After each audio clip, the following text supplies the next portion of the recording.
Apocalypse Now by Desutoria. Chapter 22. Razor, use Vine Whip!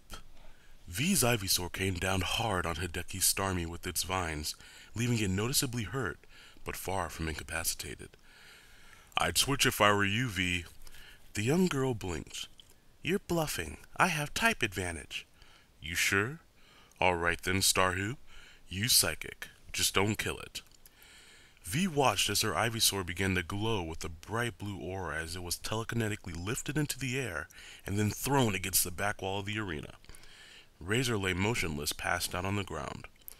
Razor! V rushed after her Pokemon, a revive already at hand.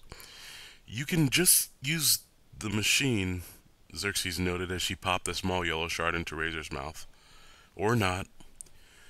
"You need to be more careful, V," Hideki said as he calmly walked toward V, handing her a lemonade to further heal her Pokemon. "You thought you had the advantage because you were grass and I was water. It's easy to forget Ivysaur's partial poison typing, and that opens up to a myriad of new vulnerabilities." You talk like you've raised one before, Hideki. Hideki looked away from the girl. "Yeah." It's cool. We started out with the same Pokemon, huh? she said excitedly. She'd grown a real fondness and admiration for Hideki by now, and although it still didn't even approach her idolization of Harmony, it still made her proud to have the same connection of choosing the same starter as him. Do you have him with you? It is a boy, right? The starters are usually male. What's his name? Can I see him? "Xerxes, I think it's your turn to have a round with her now," he said as he began to turn away. "I think I'll take a—" I bet you were a lot more careful with him than I was just now. This last line pierced through Hideki like a dagger. V said these words in shame for exposing her starter to such an obvious weakness. Hideki received these words with the same shame, although his was a regret that had festered for years. Hideki stood unmoving, his back still turned to V as she suddenly, somehow, began to understand why her words had stung him so. Without another word, he slowly walked out of the arena, head down, the entire way. I'm sorry, Hideki. I didn't know, she called after him as she ran. She finally caught up to him and gently tugged on his arm to come back. I'm sorry. "Go back and train with Xerxes some more," he finally said in a low tone. "I'm turning in for the night." Harmony was still wide awake in bed, propped up against a stack of pillows in a semi-seated position. She'd released J-Dog, but not to retrieve help. She held the creature in her lap and petted it softly. She was glad Hideki and Xerxes were helping V get in some quality training, but she was feeling somewhat lonely. It had only been just over 24 hours since they had arrived on Cinnabar Island, and she remembered that she hadn't even been conscious for most of that time. Maybe she was better off that way.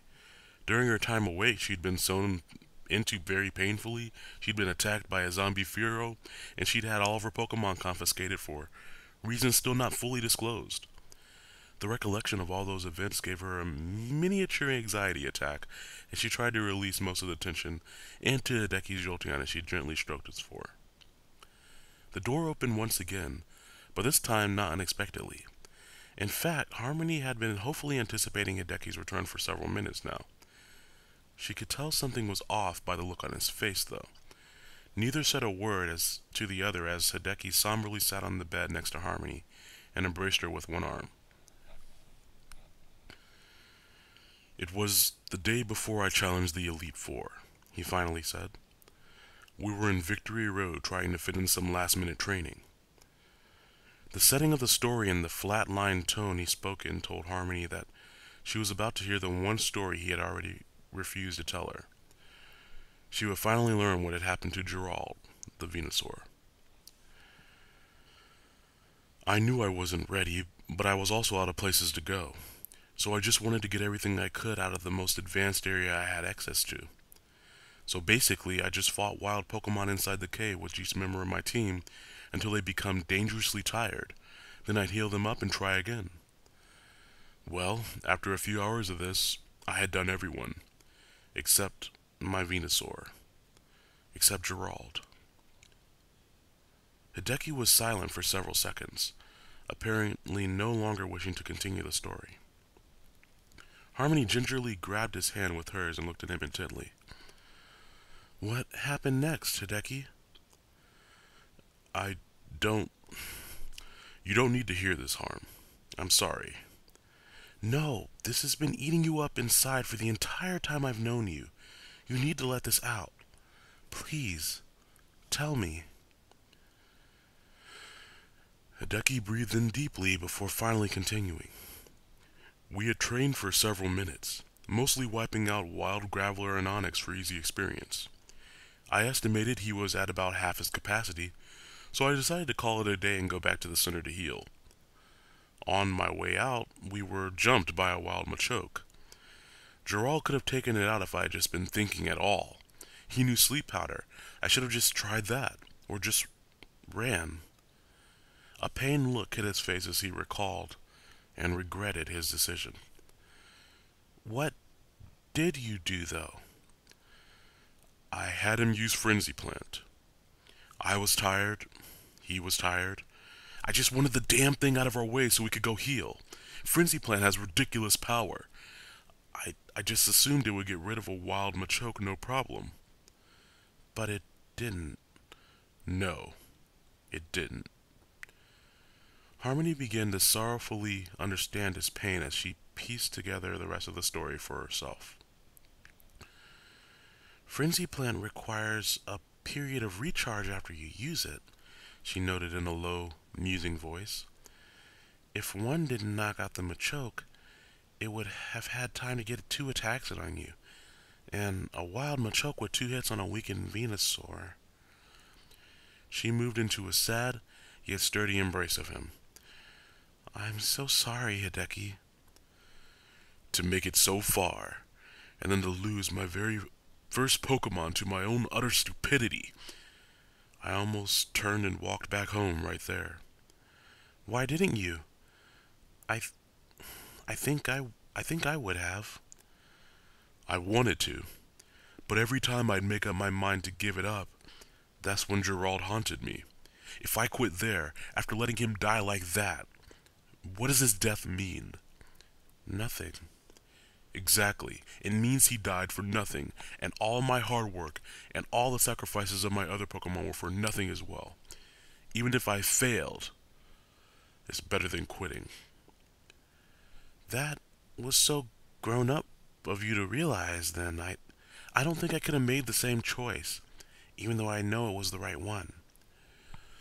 Ultimately, I'm not sure what would have happened if he had stayed alive. Gerald's death really pushed me to try harder. It inspired me to go catch Success by Zapdos.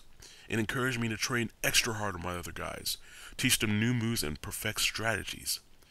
Helena, my Gyarados, in particular, really stepped it up after his death. Harmony couldn't help but smile as she remembered her introduction to Hideki, watching the young man on her TV screen with the fire in his eyes as he fearlessly coached his Gyarados to immortality that night on the Pokemon League. As long as you understand and appreciate the sacrifice Gerald made for you, there's no reason to be so sorry. You're right, Harmony. I'm sorry. V changed her Ivysaur extensively today, and I let it slip that I used to have one, and she started asking too many questions, and this happened. I see. Harmony was fully aware by now of Hideki's strange ability to be reminded of such a memory by the slightest little reference, so this didn't surprise her. What did surprise her was how well he got over it this time after opening up to her. Maybe he really had changed after all. V seemed really sorry that she had reminded me of that, though, and I kinda just blew her off. I think I'll go find her and apologize. Harmony giggled softly as she leaned in and gave him a kiss on the cheek. I think that's a good idea. But do you think it can wait until morning? I don't want you to go yet. Hideki smiled as he eased some of the tension in his body, allowing himself to relax next to her. Hey, that's weird. What is? J-Dog. The Jolteon, though sleeping, twitched an ear at the mention of his name. His fur. Did you brush him? Harmony giggled. No, silly. Where would I have found a brush? Really? No, really, I didn't. Why? Isn't that normal? No, it isn't. I've I've never gotten J-Dog to relax like that. I'll take him out and pet him sometimes too, but I have to be careful because his fur always stays so stiff and prickly. But you've gotten him to totally release the tension in his fur. Harmony thought for a moment before reaching out to gently touch J-Dog's head. Maybe it's like how you and Shadow have that connection. It's strange, isn't it, that Shadow trusts me like that? Harmony paused for a moment before she spoke. No, I don't think it's that strange. Why? Well, every Espeon has a psychic connection with his trainer. He knows how I feel about certain people. She looked sheepishly over at Hideki. He probably sensed the trust I have in you all along. But you said he's never taken to anyone else like that. I can't be the only person you trust, can I? Harmony sighed in an exasperated, though still a light-hearted way. He was as hard-headed as usual. No, Hideki, you're not. But I don't exactly trust you the way I trust everyone else either. No, it goes beyond basic trust. I think when you love someone, I think a Pokemon like Espeon knows it. I think that's why he trusts you too. Hideki smiled as he considered a response. She just confirmed what he'd already known, but somehow it meant a lot that she used the word love in describing her feelings for him. Before he could say anything in response, though, a light tapping on the door ruined the moment. V entered the room tentatively. Well, hey, V, did you finish your training? Harmony asked. For now, I guess, but I came in here to talk to Hideki. V, listen, I was just about to find you. I'm sorry, Hideki. Something bad happened to your Venusaur, didn't it?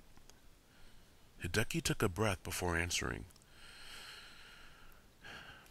Yeah, it did, and it's a hard memory for me to remember. I still shouldn't have just walked off like I did, though. I'm sorry.